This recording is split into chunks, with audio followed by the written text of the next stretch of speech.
பொன்னிலம் மாதராசை பொருந்தினர் பொருந்தார் உள்ளம் தன்னிலந்தரத்தின் ஜீவ சாட்சி மாத்திரமாய் நிற்கும் எந்நிலங்களினும் மிக்க எழுநிலம் அவற்றின் மேலாம் நன்னிலம் மருவும் ஏக நாயகன் பதங்கள் போற்றி.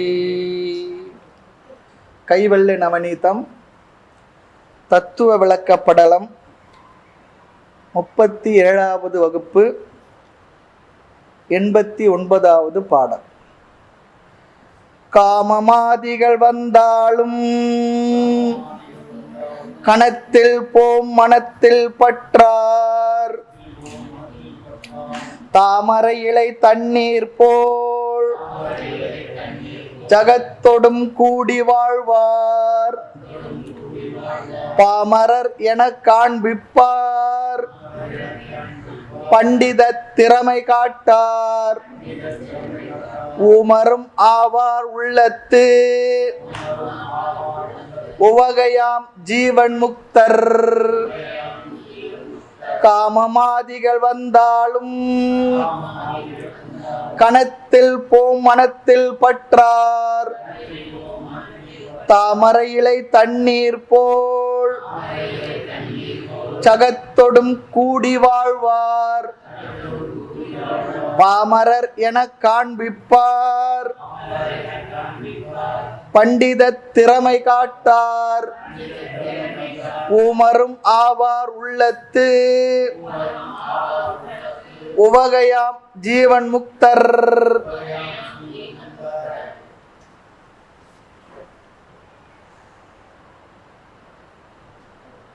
ஜீவன் முக்தர்களில் ஞானிகளில் 4 வகை சொன்னார். பிரம்மவித்து, பிரம்மவரன், பிரம்மவரியான், பிரம்மவரிட்டன்.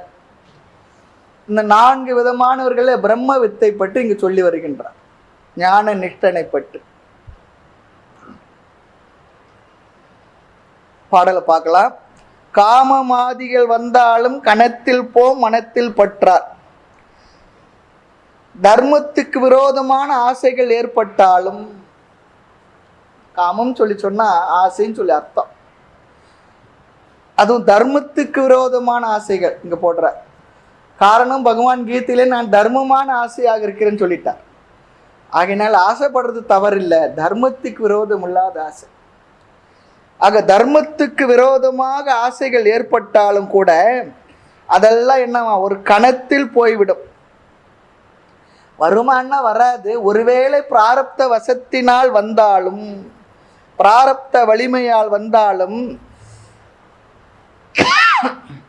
வந்தாலும் என்றால் வராது. வந்தாலும் சத்சங்கத்திலே உயிர் இருந்தாலும் கூட கணத்தில் போம் மனத்தில் பற்றார். அது அந்த க்ஷணத்தில் அப்படியே பாசிங் கிளவுட்ஸ் போல போயிடுமே தவிர மனதிலே நிற்காது சொல்றார், பற்றாது. குணமெனும் குன்றேறி நின்றார் வெகுளி கணமேனும் காத்தல் அரிது. நீத்தார் பெருமையில திருக்குறள்ல ரொம்ப அழகா சொல்றார். ஞானிகளுக்கு அல்லது சன்னியாசிகளுக்கு சான்றோர்களுக்கு கோபம் வந்தாலும் ஒரு கணமும் நிற்காது. அங்க சன்னியாசிகள் விஷயத்தை நீத்தார் பெருமை, உலகத்தை துறந்தவர்களுடைய பெருமையை பற்றி சொல்லும்போது திருக்குறள்ல அங்க சொல்றார். அதே போல ஆசைகள் வந்தாலும் கூட ஒரு க்ஷணமும் நிற்காது. ஆசை கோபம் இரண்டும் 2 பக்கம் போல. ஆசை தடைப்பட்டால் என்ன ஆகும்? கோபம் வரும். அது தடைப்படுத்துறதுக்கு ஆள் யார் இருப்பாங்க? வீட்டில் இருக்கலாம், வெளியில் இருக்கலாம், யாராவதுனா இருக்கலாம். ஆகையினால கோபம் வரும். நம்மை விட சக்தி குறைந்தவர்களாக இருந்தால் தடைக்குரியவர்கள் அவங்க மேலே கோபம் வரும். நம்மை விட பலவானா இருந்தால் நம்ம பாஸை நம்முடைய ஆசைக்கு தடையாது என்ன பண்ணுவோம்? நம்மளை கோபப்பட முடியுமா? பயத்தான், வருத்தம் வரும். அதில் ஆசையும் கோபமும் 2 பக்கம் போலன்னு சொல்லிட்டார். வரவே வராதுன்னு சொல்லாது, வரலாம், ஆனால் வந்தே ஆகுன்னு சொல்லி அவசியம் இல்லை. வந்தால் உடனே போய்விடும், நிற்காது சொல்றார். இந்த ஞானியானவன் அந்த எண்ணங்களை ஆசைகளை வளர்த்து கொண்டு இருக்க மாட்டான். அதை வச்சுட்டு அப்படியே ஒன்று மேலே அப்படியே போட்டு வளர்த்துக்கிட்டு இருக்க மாட்டான். ஈர பேனாக்கி பேனை பெருமாள் ஆக்குறது நாங்கள் பாருங்க, அது போல பண்ண மாட்டான். அப்படி சொல்லி அர்த்தம் இங்கே. அசத் சங்கத்தில் இருந்தால் ஆசை கோபம் எல்லாம் அதிகமாகும். சத்சங்கத்தில் இருந்தால் அது அதிகமாகாது. ரொம்ப பிரயோஜனம் சத்சங்கத்திலே இருந்தோம்னு சொன்னான். ஆக சத்சங்க மகிமை எப்படி? அந்த சத்சங்கம் எது வரைக்கும் கொண்டு போய் விட்டுடும்? மோட்சம் வரையும் கொண்டு போய் விட்டுடும். சத்சங்கத்துவே நிர்சங்கத்துவம், நிர்சங்கத்துவே நிர்மோகத்துவம், நிர்மோகத்துவே நிர்ச்சல தத்துவம், நிர்ச்சல தத்துவே ஜீவன் முக்தி, அது வரைக்கும் கொண்டு போயிடுமா. பஜகோவிந்தத்தில் ரொம்ப அழகா ஆச்சாரியர் சொல்றார். ஆக க்ஷணத்தில் போம் மனதில் பற்றார். ஏன்? உடனே அந்த பழைய விஷயங்கள் மேலே வந்தாலும் கூட நம்ம நிறைய சத் விஷயங்களை, நல்ல வாசனைகளை, எண்ணங்களை பழக்கி வச்சிருக்குமே, அது மேலே வந்து அதை வெளியே அனுப்பிடுமா. ஆமாம், அதுக்காக அவங்க கஷ்டப்பட வேண்டியதில்லை, கஷ்டப்பட்டு அந்த எண்ணத்தை வெளியேற்ற வேண்டியதில்லை. இயல்பாக அவங்களுக்கு ஏன் சரி அடுத்த க்ஷணம் மற்ற விஷயங்களை பார்ப்பான். கணத்தில் போம், கணத்தில் நாசமாம், அடுத்த வினாடி போய்விடுமா. மனதில் பற்றார். யாரை போல? அஞ்ஞானிகளைப் போல மனதில் கண் வாசனையாக அதை நிற்காது, போய்விடும். அதுக்கு உதாரணம் சொல்றார். எப்படி? தாமரை இலை தண்ணீர் போல ஜகத்தொடும் கூடி வாழ்வார். தாமரை இலையில் இருக்கக்கூடிய தண்ணீர் எப்படி இருக்கும்? மேலே இருந்து கொண்டே இருந்தாலும் கூட எவ்வளோ நாள் எவ்வளோ நேரம் இருந்தாலும் அப்படியே அது வேற இது வேறத்தையாக இருக்கும். வாய்ப்பு வரும்போது கீழே போயிடும், விழுந்துடும். ஒட்டாது பற்றாது போல ஜெகத்தோடும் கூடி வாழ்வார். உலக மக்களோடு சேர்ந்து வாழ்ந்து கொண்டிருந்தாலும் கூட அவர்களுடைய மனது அப்படித்தான் இருக்கும். நளினி தளவது நம்ம இதுல பார்த்த தத்துவ போதத்தில் தாமரையில தண்ணீர் போல இருக்கு. நான் அசங்கமான சிதாத்மா என்று அறிவில் புரிந்த நிஷ்டையின் வலிமையினால் சொல்றார். நான் என்றும் உள்ள நித்தியமான ஆனந்த ஆத்மா என்ற அறிவில் உறுதியாக புரிந்து கொண்ட அந்த ஞானத்தினால், அந்த ஞான நிஷ்டையின் வலிமையினால், வெறும் அறிவு மட்டும் இல்லை, அது உறுதியாக இருக்கணும். ஆனால் மனசில் நமக்கு தான் எவ்வளோ அறிவு இருக்குது. கோபப்படக்கூடாது உதாரணத்துக்கு எடுத்துக்கலாம். அந்த அறிவு இல்லாமையா இருக்குது, ஆனால் கோபப்படாமல் இருக்க முடியுறதா? அதுக்கு வேறு நிறைய நியாயங்கள்லாம் சொல்லுவோம். பொறாமப்படக்கூடாது, முடியுதா? அதுதான் அங்கே இங்கேனாதபடி எங்கும் பிரகாசமாக எங்கே இருக்க. பிள்ளைய பார்த்து அப்பாவுக்கு பொறாம வந்துடுமா? அதெல்லாம் இருக்குது ஒரு சூழ்நிலையில். அப்படியே அந்த பொறாமன்றது எல்லா இடத்துலையும் இருக்கு. ஆக இவருக்கு நான் அசங்கமான சிதாத்மா என்ற அறிவில் புரிந்த நிஷ்டையின் வலிமையினால் ஜகத்தோடும் அவர்கள் இருந்தாலும், எல்லா மக்களோடு சேர்ந்து பழகி வாழ்ந்து கொண்டிருந்தாலும் அவர்கள் உலகத்துடன் கூடி வாழ்வார்கள். ஆனாலும் உறுதியான நிஷ்டையிலும் இருப்பார்கள் சொல்றார். உறுதியான அந்த அறிவில் நிலை பெற்றிருப்பார். நிலை பெற்ற மாதவர் சித்தத்திலே, தேறி தெளிந்த மாதவர் சித்தத்திலே ஊறி பறந்து அண்ட கோடியெல்லாம் நின்று உலாவியது. அந்த பரமானந்த வெள்ளமானது இருக்கே, இந்த பிரம்ம ஞானம் அப்படி இருக்குமா மனசுல. ஆனாலும் உறுதியான நிஷ்டையில் இருப்பாங்களா வந்தாலும் கூட. ஆக இங்க 2 உதாரணங்கள் சொல்றார். சேத்து மீன் சேத்துக்குள்ள இருந்தாலும் அதுக்கு என்ன ஆகிறது இல்லை, சேறு ஒட்டுறதில்லை. அது மாதிரி நல்ல பக்குவம் வந்து விட்டால் எப்பேற்பட்ட ஆளிடத்துல பழகினாலும் கூட நமக்கு அவருடைய சுபாவம் பழக்கம் நமக்கு ஒட்டாது. பொதுவாக சொல்லுவாங்க, அவர் கூட சேராதீங்கன்னு சொல்லுவாங்க. சேர்ந்து அந்த பழக்கம் வந்துடும். நான் காரணம் நமக்கு கொஞ்சம் வீக்னஸ் இருந்ததுன்னா அதை பிடிச்சிக்குவோம். நம்ம பலமா இருந்தா நிச்சயம் என்ன பண்ணுவோம், அவர் இழுத்துடலாம். அதெல்லாம் ஒரு எச்சரிக்கை சொல்றார். சாதனம் செய்து கொண்டுள்ள பொழுது, நாம் இப்பதான் கொஞ்சம் கொஞ்சமா நல்ல விஷயங்களை பழகி கொண்டிருக்கின்றோம் என்ற பொழுது கெட்டவர்கள் மற்றவருடைய தொடர்புனால் நம்ம மாறத்துக்கு வாய்ப்பு இருக்கு. ஆனால் நன்கு பண்பட்ட மனதுடன் சாதனை செய்ய சம்பத்தி முழுமையாக நமக்கு இருக்கும் பட்சத்தில் நாம் அவர்களோட சேர்ந்தாலும் நாம் மாற மாட்டோம். அது ஒரு உதாரணம். இன்னொரு உதாரணம் சொல்லுவாங்க. புகை இருக்கக்கூடிய இடத்துக்குள்ள போனோம்னா கொஞ்சமாவது புகையினுடைய அழுக்கு நம்ம மேல விழும். ராமகிருஷ்ண பரமஹம்சர் உதாரணத்தில் வரும். புகை இருக்கக்கூடிய அந்த சமையல் கட்டுக்குள்ள போயிட்டு வந்தா கொஞ்சமாவது அந்த கருப்பு அழுக்கு நம்ம மேல ஒட்டிக்கும் சொல்லி. ஆக இங்கு சாதனம் செய்து நிஷ்டை அடைந்த பின் அவர்களிடத்தில் சேர்ந்திருக்க வாய்ப்பு வந்தாலும் வராது, இருக்க மாட்டாங்க. அவங்களே நம்ம விட்டு ஓடிடுவாங்க. இவருக்கெல்லாம் சரிப்பட்டு வரமாட்டாருப்பா. அதுக்காக தான் நம்ம அணிகிற ஆன்மீக சின்னங்கள்லாம் எதுக்காக சொல்லி சொன்னா, நம்மை பார்த்து பலரும் இவர் இப்படிப்பட்டவர் புரிந்து கொண்டு நம்மிடத்திலிருந்து விலகி இருப்பார்கள். அதுவும் ஒரு பெரிய பிரயோஜனம். அதில் அப்படி மீறி அவர்களை அறியாமல் அவரோடு சேர்ந்திருக்க வேண்டிய சூழ்நிலை வந்தாலும் அது நம்மை ஒன்றும் செய்யாது. ஆனால் இது ஒவ்வொரு தனி சாதகனுடைய பக்குவத்தை பொறுத்தது, அவரவர்களுடைய மன வலிமையை பொறுத்தது. ஆக தாமரை இலை தண்ணீர் போல ஜெகத்தோடும் கூடி வாழ்வார். எங்கேயோ தனியா இருக்கு அப்படின்னா சேர்ந்தும் வாழ்ந்துட்டு இருப்பாங்க. அடுத்து இன்னொன்னு சொல்றாரு பாருங்க, பாமரர் என்று காண்பிப்பார். தன்னை ஒரு பாமரனை போல வெளியில காட்டி கொண்டு திரிவார். அப்படிதான் இருப்பாங்க. நான் பெரிய ஞானி எழுதி நெத்தியில ஒட்டிக்கிட்டு போர்டு போட்டு உட்காந்து இருக்க மாட்டேன். அவரை பார்த்தா தெரியவே தெரியாது இவருக்கு இந்த நிஷ்டை இருக்கா, இந்த ஞானம் இருக்கா, இவர் ஜீவன் முக்தரா நமக்கு தெரியவே தெரியாது.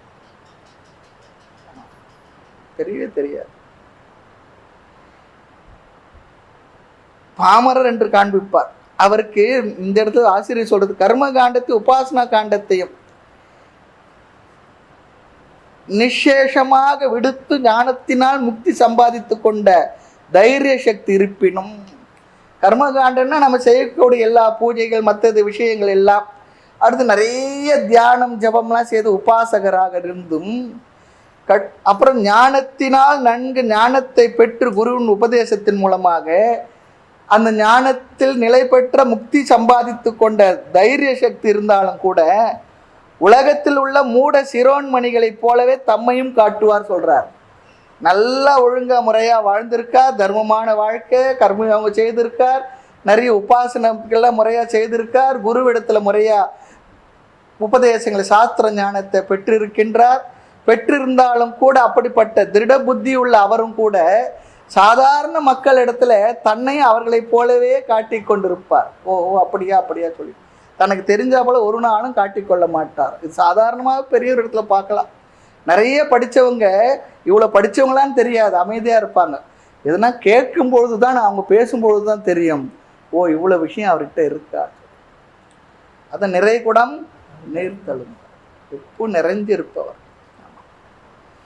அதான் சொல்றார், உலகத்தில் உள்ள மூட சிரோன்மணிகளைப் போலவே தம்மையும் காட்டிக்கொள்வார்.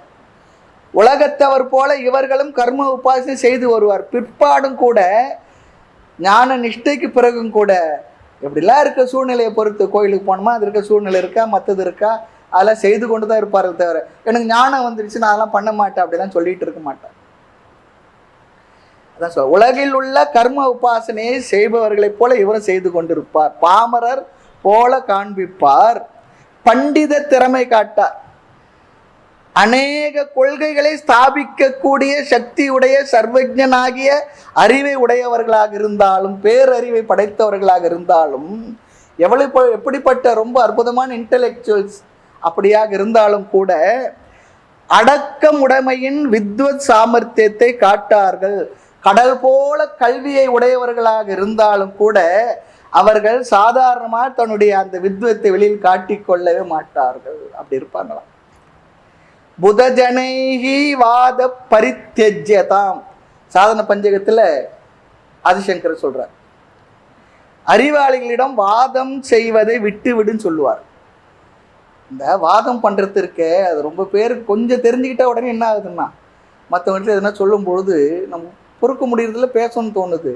ஆனால் நல்ல விவரம் அறிந்தவர்கள் வாதத்தை விட்டுவிட வேண்டும் சொல்றார். அதுவும் தத்துவ ஞான திருஷ்டிக்குள்ள தத்துவ ஞான விசாரத்துல வந்தவங்க வாதத்தை முதல் வாதம் பண்ணாது. ஆர்குமெண்ட் கிரியேட்ஸ் ஹீட்னுவாங்க. அதுதான் வரும், வேற ஒன்றும் வராது, பிரச்சனை தான் வரும். ஆக ஊமரும் ஆவார், ஞானத்தினால் மோனமா இருப்பர், வாயே திறக்க மாட்டாங்க. யார்? இந்த உள்ளத்து உவகையாம் ஜீவன் முக்தர். பெற்றோமே பிறவாமை பேசாமையா இருக்க கற்றோம் என உரைக்க காரியம் ஏன், சற்றேடும் நீக்கற்ற இன்ப நிலை பொருந்தி ஏசற்றால் பேசுமோ வாய். நன்கு ஞான நிஷ்டை பெற்று அந்த அமைதி அடைந்த மனதை உடையவர்கள் பேசுறதுக்கு ஒண்ணுமே இல்லை. எப்போ நமக்கு பேசுறதுக்கு ஒண்ணுமே இல்லைன்னு சொல்ற ஒரு மனநிலை வருதோ நாம் நிறைவான ஞானத்தில் இருக்கோன்னு சொல்லி அர்த்தம். சாதாரண சொல்ல பேசி பிரயோஜனம் இல்லைன்னு சொல்லுவோம், அது வேற. இங்க இவர்களுக்கு அப்படி ஒரு அமைதி அடைந்திருப்பார்கள். உள்ளத்து உவகையாம் ஜீவன் முக்தர், அந்த கரணத்தின் கொண் நிரங்குச திருப்தராய், நிறைவான திருப்தியை உடைய அந்த ஜீவன் முக்தர் பேசாமலும் இருப்பார். அதே நேரம் பேசாதனால ஒரே துக்கமா இருப்பார். ஐயோ நம்ம பேசுறது ஆளே கிடைக்கலையே, என்ன பண்றது அப்படி சொன்னா இல்லை. உள்ளத்துள் உவகையாம், உள்ளத்துல ஒரே ஆனந்த மகிழ்ச்சியில தான் இருப்பாங்களாம். பரிபூர்ண திருப்தி, குறைவே இல்லை, குறைவிலா நிறைவாய் இருப்பாங்க. குறையாத இன்ப ஆனந்த வடிவினராய் அவர் இருந்து கொண்டிருப்பார் மனதுக்குள்ளே. ஊமரும் ஆவார், பேசவே மாட்டாங்களாம். ஜடபரதர் கதையை உதாரணமா சொல்றாரு இங்க ஆசிரியர். ஊமரும் ஆவார், பேசவே மாட்டாங்க. ஆனா நிறைய ஞானத்தை நிரம்ப உடையவர்களாக இருப்பார். விவாதமறு மௌனத்தோன்னு சொல்றார். சாந்தன் 2 வார்த்தை உபயோகப்படுத்துகின்றார். விவாதமே செய்யக்கூடிய மனசு அவருக்கு இருக்காது. சாந்தனா இருப்பார், ஞானத்தோடு இருப்பார், மௌனியாவும் இருப்பார். மோனம் தரும் ஞானத்தை பெற்று சாந்தனா இருப்பார். மோனம் தரும் ஞானம் மூட்டி எனக்கு ஓட்ட ஆனந்த நிஷ்டை அருளாய் பராபரமே சொல்றார். ஆக இந்த பாடல கருத்து என்னன்னா, அந்த கரணத்தின் கண், மனதின் கண் தடையற்ற ஆனந்தத்தை உடையவராகி அந்த பிரம்மவித்தானவர் காமக்ரோத லோப மதம் ஆச்சரிய ஈரிசை அசூயை டம்பம் தர்ப்பம் முதலிய பிராரப்த வசத்தால் எப்போதாவது அவருடைய மனதில் எழுமாயினும் அவனுள் உள்ள என்னவா மனதில் பிரயத்தனமின்றி எழுந்த அந்த வாசனைகளால் என்ன ஆகும்? வாசனைகள் க்ஷணத்தில் உடனே நாசமாய் விடுதலின் மனதில் அதை பற்றி நிற்க மாட்டார்கள். தாமரை இலையில் நீர் கூடி இருந்தாலும் அதனுடன் எப்படி ஒட்டாமல் இருக்குமோ அதுபோல உலக விவகாரத்தில் கூடியும் அதனுடன் பற்றாமலும் வாழ்வர். தன்னை பாமரனை போல பிறர்க்கு தெரியும்படி காட்டினும் காட்டுவர். தமக்குள்ள வித்வத் சாமர்த்தியத்தை பிறருக்கு காட்டாது விடினும் விடுவர். ஞானத்தினால் மௌனமுடையவராய் இருப்பனும் இருப்பர். இன்னும் பல திறத்தாராயும் இருப்பர். இவ்வாறு இருப்பது காரணம் என்ன? அது சொல்ல போறார். அதுதான் நம்ம அடிக்கடி சொல்லுவோம், ஒரு நல்ல குருவை பேச வைக்கிற சக்தி யாருக்கு இருக்குன்னா, அவர் பேச வேண்டிய அவசியமே இல்லை, ஒரு நல்ல சிஷியனுக்கு இருக்கும். அப்படி ஒரு நல்ல சத்பாத்திரம் தெரிஞ்சு அவரோட நல்லா பேசுவார், விவரத்தை சொல்லிக்கிட்டு இருப்பார், ஞான விஷயங்களை அவரோட பகிர்ந்துக்கிட்டு இருப்பார். அதான் சொல்லுவோம், நல்ல சிஷியனுக்கு தான் நல்ல குருவிடத்துல குருவை பேச வைக்கிற சக்தி இருக்காரு, வேற எதுவும் பேச வேண்டிய அவசியம் இருக்கலை. மேலும் அடுத்த பாடல் 90வது பாடல். வேத கண்மத்தால் வந்த பிராரப்தம் நானாகும், ஆதலால் விவகாரங்கள் அவரவர்க்கு ஆகும். மாதவம் செய்யினும் செய்வர், வாணிபம் செய்யினும் செய்வார். புதளம் புறப்பார், ஐயம் புகுந்து உண்பார் ஜீவன் முக்தர். வேத கண்மத்தால் வந்த பிராரப்தம் நானா ஆகும், ஆதலால் விவகாரங்கள் அவரவர்க்கு ஆகும். மாதவம் செய்யினும் செய்வார், வாணிபம் செய்யினும் செய்வார். பூதளம் புறப்பார், ஐயம் புகுந்து உண்பார் ஜீவன் முக்தர். வேத கர்மத்தால் வந்த பிராரப்தம் நானாவாகும். ஒவ்வொரு ஜீவர்களும் அவரவருடைய செயல்களுக்கு அவரவர்கள் அப்படி இருப்பதற்கு காரணம் அவர்களுடைய பிராரப்தம். அது விதவிதமா இருக்கு, ஒரே மாதிரி இல்லை. ஏன் சாமி எல்லாரும் ஒரே மாதிரி இல்லை? ஒரே தாய் வீட்டில் பிறந்த 4 பிள்ளைங்கள்லாம், இப்போ 4 பிள்ளைன்னு சொல்லாதீங்க சாமி, 1 தான் 2 தான் இல்லையா? ஒரே மாதிரி இல்லை. ஏன்? அவங்க கொண்டு வந்த பிராரப்த கர்மம் அப்படி இருக்கு, வேறுபாட்டுடன் தான் இருக்கின்றது. ஆதலால் விவகாரங்கள் அவரவர்க்கு ஆகும். ஆகையினால இந்த ஞானிய ஒருத்தர் ஒரு மாதிரி இருக்காங்க, ஒரே மாதிரி இல்லையே சொல்லிச்சுன்னா ஒரே மாதிரி இருக்க மாட்டாங்க. ஞானத்துல மாற்றம் இல்லை, வேற்றுமை இல்லை. ஞான நிஷ்டையில வேற்றுமை இல்லை. அதை உடைய அவர்களுடைய பிராரப்தத்தின் வசத்துப்படி அவருடைய வாழ்க்கை இருக்கும். நார்த் இந்தியாவில் ஒரு சுவாமி இருந்தார்னா, ஞான நிஷ்டனா இருந்தார்னா சப்பாத்தி தான் சாப்பிடுவார். ஏன் அவர் இப்படி இருக்கார்? தென்னாட்டில் யாருன்னா ஒரு சுவாமி அப்படி இருந்தாருன்னா அவர் அரிசி சாப்பாடு சாப்பிடுவார், வேட்டி தான் கட்டிக்கிட்டு இருப்பார். இவர் ஏன் அப்படி இல்லை, அவர் ஏன் அப்படி இல்லை, ஒரே மாதிரி இருக்கணும்னு அப்படிலாம் முடியாது, இருக்க மாட்டாங்க. அவங்களுடைய வாழ்க்கை என்ன இருக்கோ, வாழ்க்கை முறை தர்மங்கள் என்னவோ அது இருக்கும். மனதில் அந்த ஞானம் நிலை பெற்றது. எல்லாரும் ஒரே மாதிரி இருக்க மாட்டாங்க. ஒரு சாமிக்கு ஒன்று பிடிக்கும், ஒரு சாமி ஒன்று பிடிக்கும். ஏன் பிடிக்குதுன்னா காரணம் இல்லை, ஏதோ பழக்கத்தை சாப்பிட்டுட்டு இருப்பார், அவ்வளோதான். விருப்பம் இல்லை, வெறுப்பும் இல்லை. ஆக சிலர் மாதவம் செய்யணும் செய்வார், சிலர் அமைதியாக தவம் செய்து கொண்டிருப்பார்கள். அடுத்து வாணிபம் செய்யணும் செய்வார். சில வியாபாரங்கள், சில விதமான விசேஷமான அவருக்கு அமைஞ்சதை செய்து ஆகணும் போய் செய்து கொண்டிருப்பார். நம்ம பார்த்தோம், இப்படிப்பட்ட ஞானியர்கள் பெரும்பாலும் பிரம்ம வித்தை என்பவன் இல்லறவாசியாக இருப்பான்னு சொல்லி பார்த்துருக்கோம், ஞாபகம் வச்சுக்கணும். பூதளம் புறப்பார், பூமியை புறப்பினம், உலகத்தை எல்லாம் சுற்றி வந்தாலும் பரிவிராஜகனாகவும் வாழ்ந்து வருவார். ஐயம் புகுந்து உண்பார், ராஜாவின் வீட்டு அரண்மனையிலேருந்து சாப்பாடு வந்தால் சாப்பிடுவார். இல்லை வீடு வீடாக போயிட்டு பகவதி பிக்ஷாந்தேவி யார் என்ன கொடுக்குறாங்களோ அதையும் சாப்பிட்டுட்டு இருப்பார். பிச்சை எடுத்து சாப்பிட்டாலும் சாப்பிடுவார்கள். யார்? ஜீவன் முக்தர். அவர்கள் எங்கிருந்து வந்தாலும் அவர்கள் ஜீவன் முக்தர். இப்படி எப்படி இருந்தாலும் கூட அவர்கள் ஜீவன் முக்தர். செய்யணும் செய்வர் சொல்லி சொன்னா வேண்டுமென்றால் செய்வார்கள் என்று பொருள். வேணுமெனே செய்வாங்கல்ல, வேண்டுமென்றால் செய்வார்கள், புரியணும் அந்த வார்த்தை. செய்தே ஆகணும் என்றும் அவர்கள் கட்டாயம் இல்லை.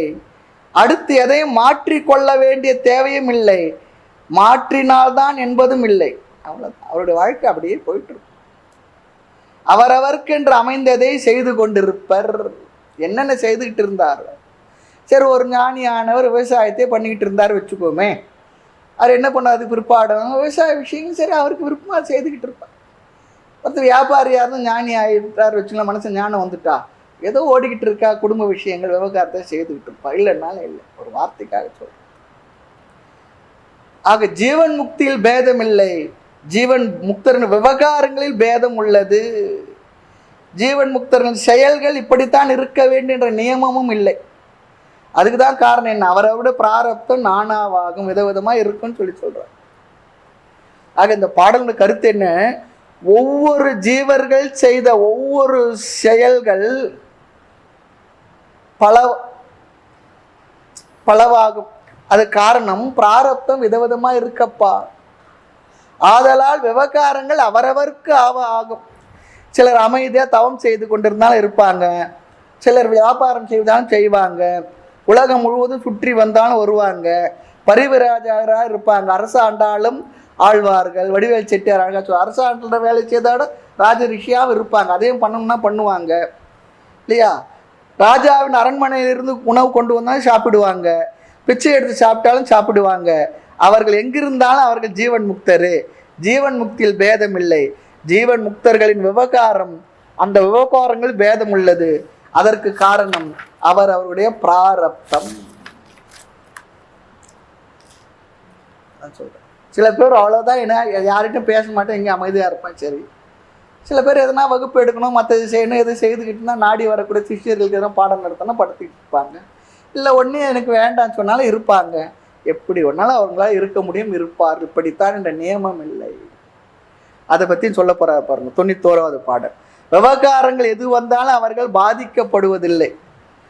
ரொம்ப அழகான பாடல். இந்த வரிகள்லாம் ரொம்ப நல்ல பாடல்கள். சென்றது கருதார் நாளை சேர்வது நினையார், கண்முன் நின்றது புசிப்பார், வெயில் நிலவாய் விண் விழுது வீழ்ந்து ஒன்றின சபம் வாழ்ந்தாலும் புதுமையா ஒன்றும் பாரார், நன்று தீது எண்ணார், சாட்சி நடுவான ஜீவன் முக்தர். சென்றது கருதார் நாளை சேர்வது நினையார் கண்முன் நின்றது புசிப்பார் வெயில் நிலவாய் விண் விழுது வீழ்ந்து. இந்த இடத்துல சமம் போட்டிருக்கு பாருங்க, சவம் வா போட்டு சமம் வர சவம். பொன்றின சவம் வாழ்ந்தாலும் புதுமையா ஒன்றும் பாரார் நன்று தீது எண்ணார் சாட்சி நடுவான ஜீவன் முக்தர். பாடலை பார்க்கலாம். சென்றது கருதார், நடந்தது பற்றி மீண்டும் மீண்டும் ஒன்று நினைக்கவே மாட்டாங்க. நாம் என்னென்ன நடந்தது தான் அதிகம் நினைக்கிறோம். வாழ்க்கையில் ரெண்டு பண்ணுவோம், ஒன்று நடந்ததே நினச்சிக்கிட்டு இருப்போம், இல்லைன்னா நடக்க போகிறது எப்படி இருக்கும் அதை நினச்சிக்கிட்டு இருப்போம். ரெண்டுத்தினால என்ன பண்ணோம், ப்ரெசண்ட்டை கோட்டை விட்டுடுவோம், நிகழ்காலத்தை கோட்டை விட்டுரும். இதான் நடந்துக்கிட்டு இருக்கும்.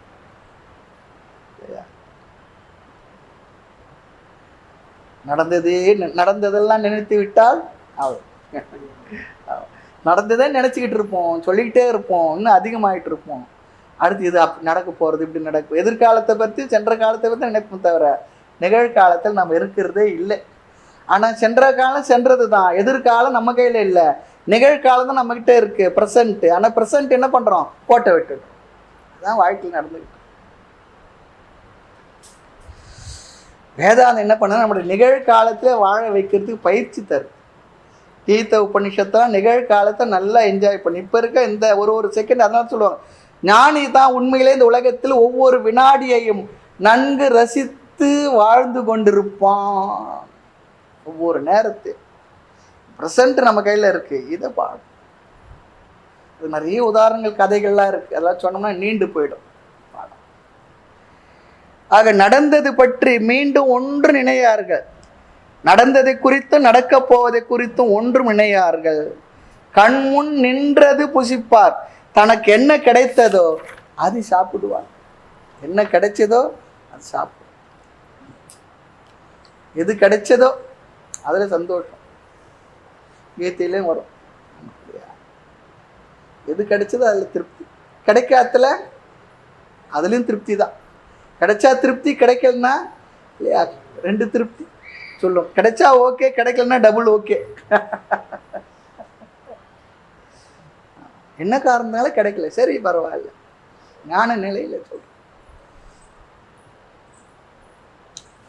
வெயில் நிலவாய் விண் விழுது வீழ்ந்து, சூரியனே சந்திரனா மாறிடுச்சுப்பா சொல்லி சொன்னாலும் அவங்ககிட்ட போய் சொன்னா ஓஹோ அப்படி அவ்வளோதான், அதுக்கு மேலே ஒன்று பெருசாக வச்சு ஆச்சரியம் நினைக்க மாட்டாங்களாம்.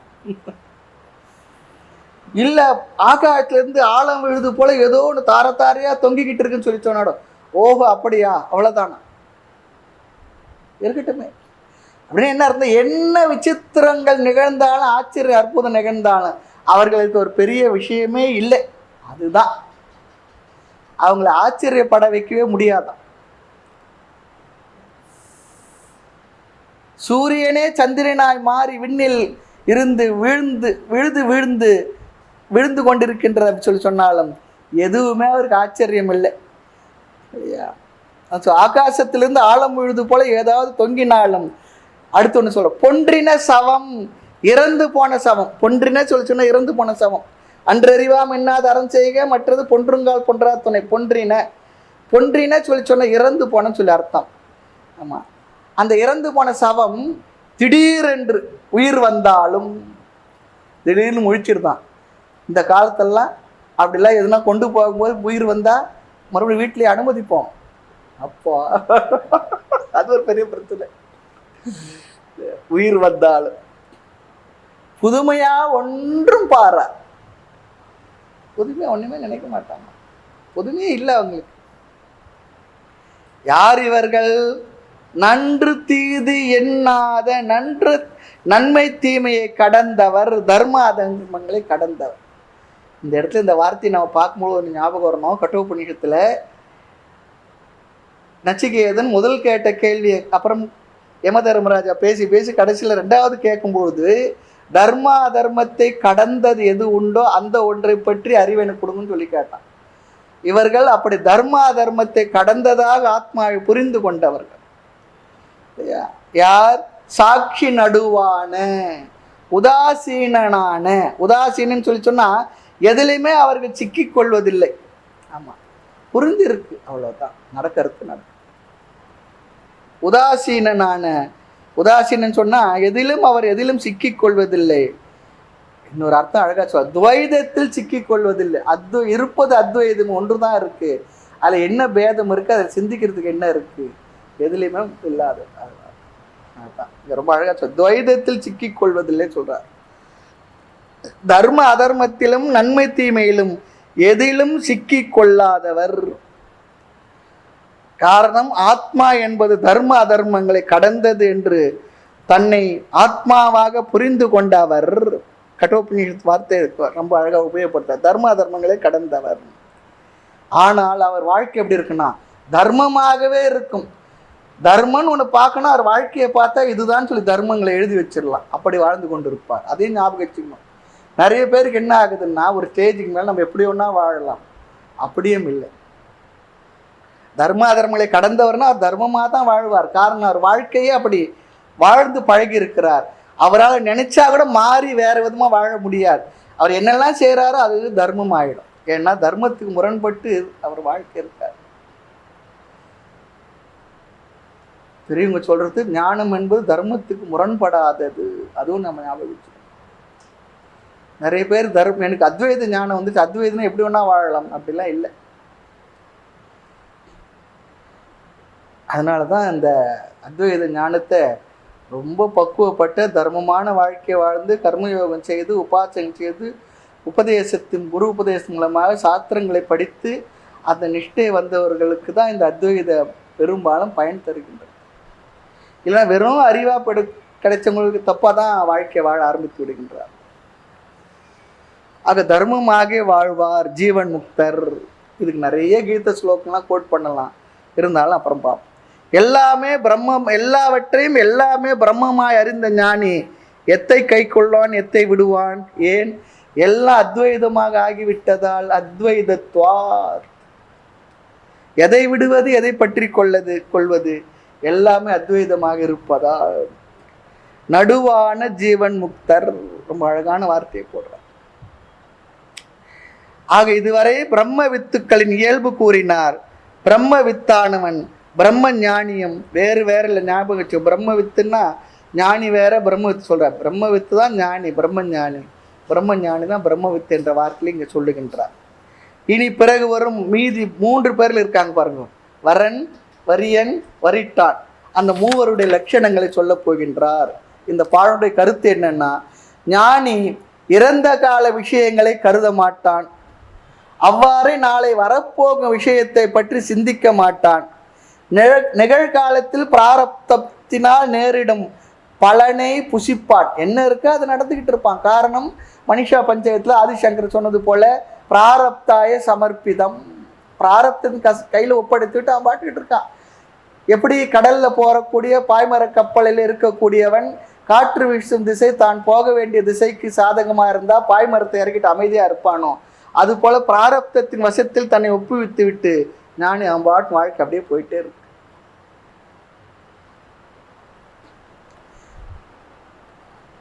நிகழ்காலத்தில் பிராரப்தத்தால் நேரிடும் புலனை புசிப்பான். சூரியன் நிலவாய் மாறிவிட்டாலும் இறந்தவர் எழுந்து நடந்து வரினும் உலகத்தார் அபூர்வம் என கருதும் வேறு எத்தகைய விஷயம் சம்பவிக்கினும் அதை ஒரு அதிசயமாக கருதிப்பாராம். என்ன விஷயங்கள் நடந்தாலும் இது நல்லது இது கெட்டது என்று ஒன்றும் சொல்ல மாட்டான். சூரியனை போல் யாவற்றிற்கும் சாட்சி மாத்திரமாய் இருந்து கொண்டிருப்பான். சாட்சி மாத்திரமாய் என்பது மனது சற்றும் விஷயங்களில் பற்றுதல் இல்லாமல், சலித்தலாவது இல்லாமல், அது செல்வதாவது இல்லாமல் வெறும் சாட்சியாய் பார்வையாளனாக மட்டும் வாழ்ந்து கொண்டிருப்பான். வெறும் பார்வையாளன். இந்த உலகத்தில் அவன் நடக்கிறத பார்வையாளனா பார்த்துக்கிட்டு இருப்பான். அவன் எதுலையும் பார்ட்டிசிபேட் பண்றதில்லை. இந்த நிலையில் இருப்போருக்கு வினை என்பது வருவதில்லை. இவர் தன் மனதில் எந்த விஷயமும் நில்லாது.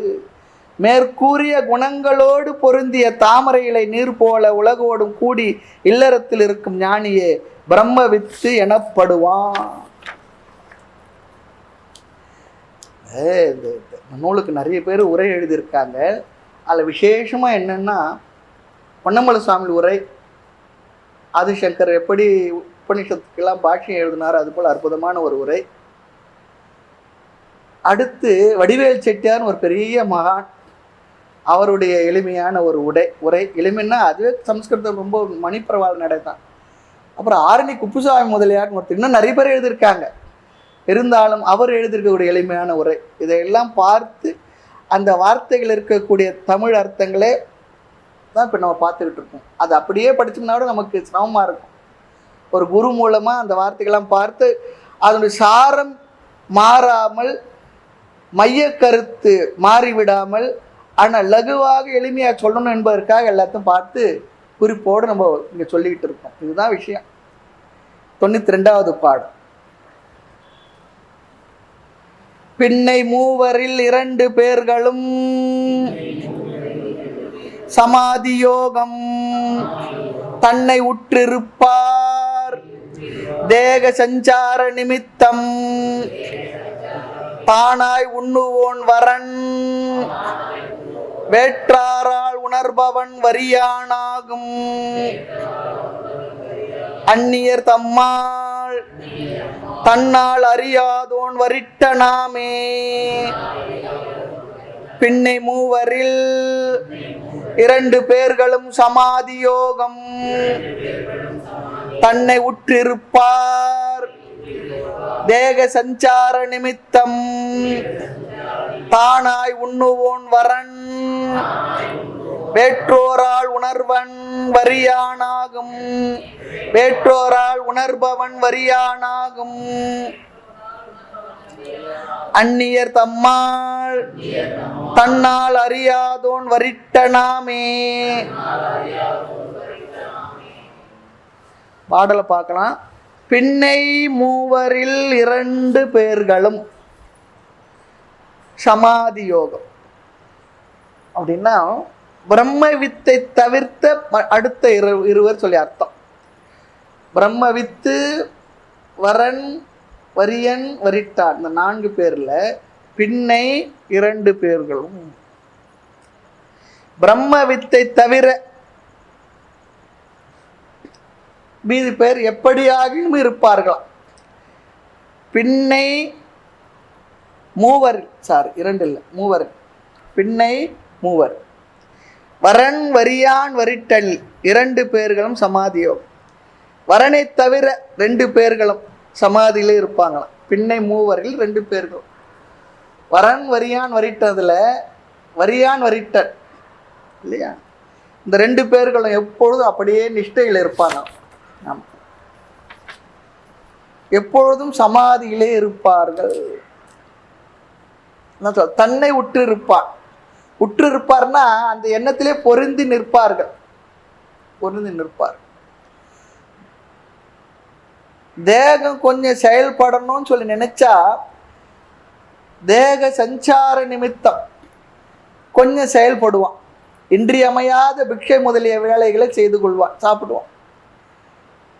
அதுக்காக ஷரீர யாத்திரா, இந்த உடல் இருக்க நம்ம ஜீவன் இருக்கிற வரைக்கும் அதுக்காக எதுவும் சாப்பிடுவான், எந்திரிப்பான், பண்ணுவான், அப்படி பண்ணுவான். அதற்காக உணவு தன் முன் இருந்தால் சாப்பிடுவான், அல்லது பசி இருந்தால் தானே சென்று கேட்பான், சாப்பிடுவான். மறுபடியும் என்ன, தன்னிலே தானாய் கனிந்து அவிழ்ந்து பொன் போல மாயை தரும் உணமே உன் குறைகள் தீர்ந்தால் சொல்றாரு பாருங்க. அது போல அப்படியே தன்னிலே தானாய் ஆனந்தமா இருந்துகிட்டு இருப்பான். தன்னை உற்றிருப்பவன் அப்படின்னா கீத ஸ்லோகம் சொன்னா ஆத்மன் ஏவ ஆத்மனா துஷ்டாக. ஸ்தித பிரக்ஞ லட்சணத்துல பகவான் ரொம்ப அழகா சொல்றார். ஆத்மன் ஏவ, அவனாக அவன் உள்ளே பொருந்தி நின்று கொண்டு பொருந்தி இருப்பான்னு அர்த்தம். வேற்றோரால் உணர்பவன், மற்றோர் எழுப்பினால் எந்திரிப்பான். யார்? வரியான். மற்றவங்க யாருன்னா எந்திரிச்சு ரொம்ப நேரம் உட்காந்து இருக்காரு. இந்த காலத்துல அப்படிலாம் ஆள் இருப்பாங்களா தெரியல. ஒரு தாய் தான் குழந்தை என்ன பண்ணுவா, ரொம்ப நேரம் தூங்கிச்சா பசி எடுக்கும், எழுப்பி கொடுத்து மறுபடியும் படுக்க வைப்பா. அது போல யாருன்னா அவங்களுக்கு அமைஞ்சிருந்தாங்கன்னா சரி. அது போல தாய் உள்ளத்தோடு யாருன்னா எழுப்பி எதுவும் சாப்பிடாத இருக்காரு, எதுவும் சாப்பிடுங்க, சாப்பிட்டு மறுபடியும் என்ன பண்ணுங்கன்னு சொன்னா தாய்மான சுவாமிகளுக்கு அப்படி ஒரு அம்மா அமைஞ்சாங்களா, லட்சுமி பாட்டின்னு சொல்லி, லட்சுமி அம்மாள். அவங்க பேர் தான் லட்சுமிபுரன் பேரே வச்சிருக்காங்க. அவர் இருக்கக்கூடிய அந்த ராமநாதபுரம் வெளிப்பட்டினத்தில் அந்த இடத்துக்கே பேர். அப்படி ஒருத்தர் இருந்தாங்களாம் அவருக்கு. அது போல் சில பேர் ஞானியர்களுக்கு பகவானை அனுப்பி கொடுப்பார். வேற்றோரால் உணர்பவன், மற்றவர்கள் எழுப்பினால் எழுந்திருப்பான், வரியானால் எழுப்பினா எழுப்பான், ஏதோ கொடுத்தா சாப்பிடுவான், இல்லைன்னா அமைதியாக இருப்பான். அந்நியர் தம்மால், வேற்றார் எழுப்பினால் எழாதவன் வரிட்டன். 4வது ஆள் இருக்கார் பாருங்க, அவர் யார் எழுப்பினாலும் அவரால் எந்திரிக்க மாட்டார். அப்படி ஆழ்ந்து விட்டார் மனதுக்குள். அந்த அளவு மனதில் ஆழ்ந்து சென்று விட்டவர். தானும் எழமாட்டார், மற்றவர்களால் எழுப்ப முடியாது. அதான் ரொம்ப அழகா சொல்றார். அந்நியர் தம்மால் தன்னை அறியாதோன், அவ்வளவு தூரத்துக்கு அவனுடைய மனது ஆழ்ந்து விட்டது. அவன் வரிட்டன் சொல்லி சொல்றான். அவன் நிலைகளை சொல்றாரு. பாடல் கருத்து பார்க்கலாம். மற்ற மூவரில் தேக சஞ்சார நிமித்தம் பிராரத்த வசத்தால் சமாதி நிலையில் இருந்து பகிர்முகப்பட்டு அவசியமாக வேண்டிய உணவாதிகளை பிறரிடம் கேட்டு வாங்கி உண்பவன் பிரம்மவரன். பிரம்மவித்தை முடிச்சிட்டார் போன பாடல்ல. இந்த பாடல்ல பிரம்மவரன், வரியன் வரிட்டான். இந்த பிரம்மவரன் என்பவன் என்ன பண்ணுவான், பசி எடுத்தா கேட்பான், என்ன கொடுத்தான்னு சாப்பிடுவான். சமாதி என்பது உலக நாட்டமின்றி இரண்டற்ற ஐக்கிய நிலையிலேயே மனது நிலைத்து லயித்து நிற்பதாகும். அழகா சொல்லிட்டார். உலக நாட்டமே இல்லை, மனசு அதிலேயே லயித்து இருக்கிறது. சில நேரம் நமக்கு பிடிச்ச விஷயங்கள்ல மனசு அப்படியே போயிட்டு இருந்தா நேரம் போனதே தெரியறதில்ல, யார் வந்தாலும் தெரியறதில்ல. அப்படிலாம் இருப்போமே சில நேரத்தில். அது உலக விவகாரத்துக்காக நம்ம இருப்போம். இவன் ஞானி என்ன பண்ணுவான், ஆத்மாவை பற்றி அறிவிலேயே நிலைத்திருப்பான். அந்நியர் வலிய கொடுத்தால் மட்டும் வாங்கி உண்பான், பிரம்ம வரியான் எனப்படுவான். தானும் கேட்காது அந்நியர் கொடுத்தால் வாங்கி புசியாது பகிர்முகப்படாமலேயே சதா சமாதி நிலையில் இருப்பவனே பிரம்ம வரிட்டன் என்பவனாம். அவன் எப்பவுமே அப்படியே இருப்பான். வரன் பசி முதலியவைகள் வரும்பொழுது ஆகார முதலியவைகளை கேட்க பகிர்முகப்படுவான். வரியன் ஆகாரம் முதலியவைகளை எடுத்துக்கொள்ள பிறர் தூண்டினாலே பகிர்முகப்படுவான், நோக்குவான். வரிட்டன் தானாகும் பகிர்முகத்துக்கு வராமல், பிறர் தூண்டினாலும் வராமல், தேகம் சவம் போல அல்லது கட்டை போல கிடக்க தான் சதா அந்த அதீத நிலையிலேயே இருப்பான். அப்படின்னு சில பேர் இருப்பான்னு சொல்றாங்க. அடுத்து, இவ்வாறு ஜீவன் முக்தர் அநேகர் ஆனால் அவர்களுக்கு விதேக முக்தியம் பலவிதமாக ஆகுமோ சொல்லி கேட்டால், அன்று இல்லை. அது சமமா? விதேக முக்தியில் தாரதமியம் இல்லை, ஆனால் ஜீவன் முக்தி சுகத்தில தான் தாரதமியம் இருக்கு. அது காரணம் அவர்களுடைய பிராரப்தம், அவர்களுடைய சூழ்நிலை சொல்லி சொல்றார். 93வது பாடல். அரிதாகும் இவர்கள் இவ்வாறு அநேகர் ஆனாலும் முத்தி சரியாகும். பாடுபட்ட சமாதிக்கு பலன் ஏதென்றால் பெரிதான திருஷ்ட துக்கம் பிரம்மவித் அனுபவிப்பான். வரியானும் வரனும் மற்ற வரிட்டனும் சுகமாய் வாழ்வார். அரிதாகும் இவர்கள் இவ்வாறு அநேகரானாலும் முத்தி சரியாகும். பாடுபட்ட சமாதிக்கு பலன் ஏது என்றால் பெரிதான திருஷ்ட துக்கம் பிரம்மவித் அனுபவிப்பான். வரியானும் வரனும் மற்றை வரிட்டனும் சுகமாய் வாழ்வார். பிரம்மவித்து வரன் வரியன் வரிட்டான் ஞாபகம் இருக்கு இல்லையா? அப்புறம் சாமி என்ன வரிட்டன் சொன்னீங்களே, என்ன தெரியலையே இல்லையா? வரன் வரிட்டன். வரன்னா நம்ம என்ன சொல்லுவோம், நம்ம வீடுகள்ல மாப்பிள்ளைக்கு சொல்லுவோம் வரன். அப்படிதான் நினைச்சக்கூடாது. இங்கே அது அடைந்தவர்கள், அடைந்தோர் பெருமை. அரிதாகுவம் இவர்கள் ரொம்ப ரொம்ப ரேரஸ்ட், ரேர் கூட இல்லை, ரொம்ப ரேரஸ்ட். அரிதாகும். இந்த உலகத்துல இவர்களை போன்றவர்கள் மிக மிக மிக அரிதானவர்கள். இவ்வாறு அநேகரானாலும் இப்படிப்பட்டவர்கள் இருந்தாலும் கூட அதிகமாக அநேகமாகனா நானாவிதமான விவகாரங்களை உடையவர்களாக இருந்தாலும் அதுக்கு காரணம் பிராரப்த வசத்தால். வார்த்தையை போட்டுருவார் பொன்னமல் சுவாமி உரையில மற்ற உரையாசிரியர்களாக ஒரு இடத்துலையும் அந்த வார்த்தையை மறுபடியும் போட்டுருவாங்க. ஏன்னா நமக்கு சந்தேகம் வந்துடக்கூடாது, தப்பா நம்ம புரிஞ்சுக்கூடாது, தப்பா சொல்லிடக்கூடாது. அதுக்காக ரொம்ப அழகா சொல்றார். இவ்வாறு அநேகர் ஆனாலும் பிராரப்த வசத்தால் இப்படிப்பட்டவர்கள் நானா விதமான விவகாரங்களை உடையவர்களாக இருந்தாலும் முக்தி சரியாகும். ஞானத்தில் தாரதமியமின்மையினால் ஞான பலமான மோட்ச சுகம் இருக்கே அவரவர்களுக்கு தாரதமியமின்றி சமமாம். ஞானத்துடைய பலன் அவரவருக்கு தாரதமியம் இல்லாத சமந்தான். முக்தி எல்லாம் ஒன்று தான். முக்தி சரியாகும். முக்தி எல்லாருக்குமே சமமாகத்தான் இருக்கு, அதுல குறைவில்லை. அப்படின்னா பாடுபட்ட சமாதிக்கு பலன் ஏது என்றால், சில பேர் கடினமாக முயற்சி செய்து உபாசனை தவம் ஜபம் எல்லாம் செய்து பாடுபட்டு பிறகு ஞானத்தை அடைந்து தவம்லாம் செய்து இருக்காங்களே, அந்த தவம் செய்தவர்களுக்கு பலன் தான் என்ன? சில பேர் சாதாரண கிடைச்சிடுது, அவர்கள் முந்தி செய்த பிராரப்தம் அல்லது அவருடைய பக்குவத்தினால புண்ணியத்தினால. இப்போ நிறைய தவம்லாம் செய்துக்கிட்டு இருக்காங்களா அதுக்கு பிற்பாடு கூட. அப்போ அதுக்கெல்லாம் என்னதான் பலன் அப்படி சொல்லி சிஷ்யன் கேட்டா, கடினமாக உழைத்து அடைந்திருப்பதான பலன் என்னதான் என்று நீ கேட்டால், பெரிதான திருஷ்ட துக்கம் பிரம்மவித்து அனுபவிப்பான். சிலர் கூறும் சில விதமான ஏச்சு பேச்சு முதலியவற்றால் சில சுகதுக்கங்கள் பிரம்மவித்து அனுபவிப்பான். ஏன் சொல்லி கேட்டா, அந்த பிரம்மவித்து கொஞ்சம் உலக விவகாரங்கள் ஈடுபட்டுக்கிட்டு இருப்பான், பின்னால சொல்ல போறார். அதனால அவனுக்கு கொஞ்சம் சிரமங்கள் வரலாம். என்ன பாடம் சொல்லலாம், ஏதோ ஒரு இடத்துல இருக்கலாம், யாருன்னா வந்து போனால் அவனுக்கு ஒரு ஆறுதல் சொல்லலாம்.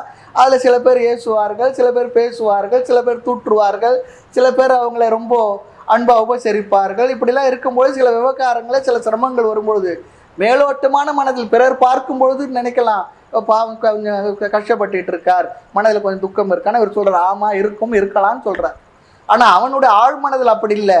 இருந்தாலும் பழைய விவகார வாசனையினால சில விதமான விவகாரங்களில் அவனுக்கு மேலோட்ட பார்க்கும்போது துக்கம் இருக்கலாம். நம்முடைய பார்வைக்கு திருஷ்ட துக்கம் மேலே மேலே மேலே எழுந்த வாரியாக துக்கம் இருப்பது போல பிறருக்கு தோன்றும். ஆக ஞானி துக்கப்படுகிறான் என்ற தோற்றம் நமக்கு தெரியும், அவனுக்கு இல்லை. ரிலேட்டிவ்லி ரொம்ப அழகாக சொல்கிறார். இவனுக்கு ரிலேட்டிவ்லி கொஞ்சம் பெயின் இருக்கும். ஆமாம், என்ன காரணம்? விவகாரத்தை அதிகம் இழுத்து போட்டுக்கிட்டு இருந்தாருன்னு அவர் என்ன பண்ணுவார் பாவம்.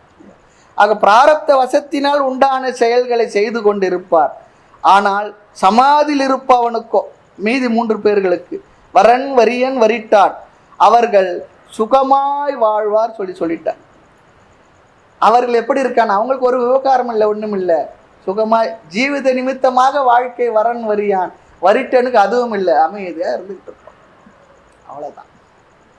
ஜீவன் முக்தி சுகத்தினையே உடையவராய் வாழ்வார்கள் மீது இந்த 3 பேர்கள்.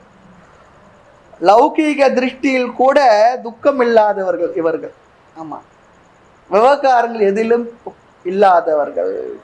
ஆக ஜீவன் முக்தர் நால்வருக்கும் ஞானம் சமமாவதால் ஞான பலமான விதேக முக்தி சமமாம் என்றும் சித்த விஸ்ராந்தி தாரதமியமதாம். சித்த விஸ்ராந்தி சொன்னா மனதில் இருக்கக்கூடிய அமைதி நிறைவு, அது தாரதமியம் உடையதா இருக்கின்றது. சித்த விஸ்ராந்தி தாரதமியம் உடையது ஆகினால சுகமும் தாரதமியமா மனதில் இருக்கின்றது. அதுக்கு காரணம் பிராரப்தவசம் சொல்லிட்டார். ஆக பிரம்ம வித்துக்கு சித்த விஸ்ராந்தியில் சுகம் குறைவாக இருக்கு, மற்ற 3வருக்கும் முழுமையான சுகத்தில் இருப்பார்கள். ஆக இதுவரை சித்த விஸ்ராந்தியில் தாரதமியம் சொன்னார், நிஷ்டையில தாரதமியம் இல்லை என்றார். இனி விவகாரத்தில் உள்ள அந்த பிரம்ம வித்து இருக்கிறான, அதனால் சித்தத்தில் உள்ள சுகத்தில் தாரதமியம் இருக்கு என்பதை இவர் அழகா இங்க சொல்லி முடிக்கிறார். இனி விவகாரத்திலும் கூட உள்ள தாரதமியம் என்ன அதையும் சொல்ல போறார். பிரம்ம வித்துக்கள் விவகாரத்தில் அஞ்ஞானிக்கு ஒப்பாக இருத்தலின் அவரவருக்கு பிரவா நெறி மாறுமா? இல்லை, அஜ்ஞானியை போல இந்த பிரம்ம வித்தாக ஞானியும் விவகாரத்தை பண்ணிட்டு இருந்தா அவருக்கு எப்படி பிரவா நெறி வரும் எனும் கடவுக்கு, கடவுன்னா இங்க கேள்வின்னு அர்த்தம். ஆமா, அந்த வார்த்தை பாருங்க, அதெல்லாம் பழக்கமே இல்லாத வார்த்தை. கடவுக்கு கேள்விக்குன்னு அர்த்தம். கடவுச்சீட்டு கடந்து போறது அது வேற. இங்க கடவுக்குன்னா கேள்வின்னு சொல்றார். கேள்விக்கு கடவுக்கு கேள்விக்கு விடையாக அவ்விருவருக்கும் உள்ள கர்த்திருவ தாரதமியம் கூறுகின்றார். ஆக இந்த பாடல் கருத்து என்னன்னா, மூ உலகத்திலும் கிடைத்தற்கு துர்லபமான இஜ்ஜீவன் முக்தர்கள் இவ்வாறு உள்ளவர்கள் இந்தப்படியாக பிராரப்த வசத்தால் நானா பேதமான விவகாரங்களை உடையவர்களாக இருந்தாலும் ஞானத்தில் தாரதமியமின்மையால் ஞான பலமான மோட்ச சுகம் தாரதமியம் இல்லாமல் சமமாக இருக்கும். அப்படியானால் வரன் வரியன் வரிட்டான் முதலியோர் முயற்சி செய்த தவத்திற்கு என்னதான் பலன் என்று நீ கேட்டால், நீ ஆட்சேபித்தால், பிரம்மவித்து பிராரப்த வசத்தினால் சம்பவிக்கும் என்ன வேலையா? பிராரப்த வசத்தினால் என்ன செய்வார்? ரொம்ப அழகா சொல்றார். நல்ல சீடர்களுக்கு உபதேசித்தல், ஞான நூல்களை எழுதுதல், உலகம் என்புற உபன்யாசங்கள் செய்தல், நல்ல உலக காரியங்களை நன்மைக்காக செய்தல் முதலியவைகளை செய்வான். அப்படி செயல்களை செய்வதால் வருகின்ற பெரிதான திருஷ்ட துக்கம் பிரம்ம வித்து அனுபவிப்பான். திருஷ்ட துக்கம்னா மேலெழுந்த வாரியாக துக்கம் இருப்பது போல பிறருக்கு தெரியும், ரிலேட்டிவ்லி அப்படி தோன்றும் சொல்றார். ஏனென்றால் பிரம்ம வித்து ஜீவகாருண்ய செயல்களால் வேதனை உரை நேர்ந்தால், ஜீவகாருண்ய செயல் தானே ஜீவகாருண்யம் நமக்கு தெரியும், உயிர்கள் மேலுள்ள ஒரு கருணையினால் செய்தால் பெரிதான திருஷ்ட துக்கம் பிரம்ம வித்து அனுபவிப்பான். மனசுல எது லேசா மேலோட்டமா எது இருக்கலாம். வரியனும் வரனும் மற்ற வரிட்டனும் சுகமாய் வாழ்வார் என்று கூறப்பட்டிருக்கின்றது. ஆக மற்ற மூவர் வரன் வரியன் வரிட்டனுக்கு லௌகீக வைதீக விவகாரங்கள் பெரிதும் இன்மையால் ஒன்றுமில்லை சுகமாய் வாழ்வார், சுகத்தினையே உடையவராய் வாழ்வார்கள். தாய்மணவர்கள் சொல்வார், வேறொன்றை ஒருவர் கொள்ளின் அந்நேரம் ஐயோ என் முகம் வாடி நிற்பதும் நின்னருள் அறியுமே ஒரு இடத்துல சொல்லுவார். அதுபோல் சில நேரத்தில் பார்க்கறது மற்ற விஷயங்கள்ல எதோ இருக்கும், அவ்வளோதான், அதுக்கு மேலே ஒன்றும் பெருசாக இருக்காது, மனதோட ஆழத்தில் ஒன்றும் கொண்டு போக மாட்டேன். பிரம்மவித்து மேலும் விஷயங்களை அடுத்த வகுப்பு பார்க்கலாம். மூர்த்தி எல்லாம் வாழி எங்கள் மௌன குரு வாழி, அருள் வார்த்தை என்றும் வாழி, அன்பர் வாழி பராபரமே. ஐயனே எனதுள்ளே நின்று அனந்த ஜென்மங்கள் ஆண்ட மெய்யனே உபதேசிக்க வெளிவந்த குருவே போற்றி, உய்யவே முக்தி நல்கும் உதவிக்கோர் உதவி நாயேன், செய்யுமாறு ஒன்றும் காணேன் திருவடி போற்றி போற்றி.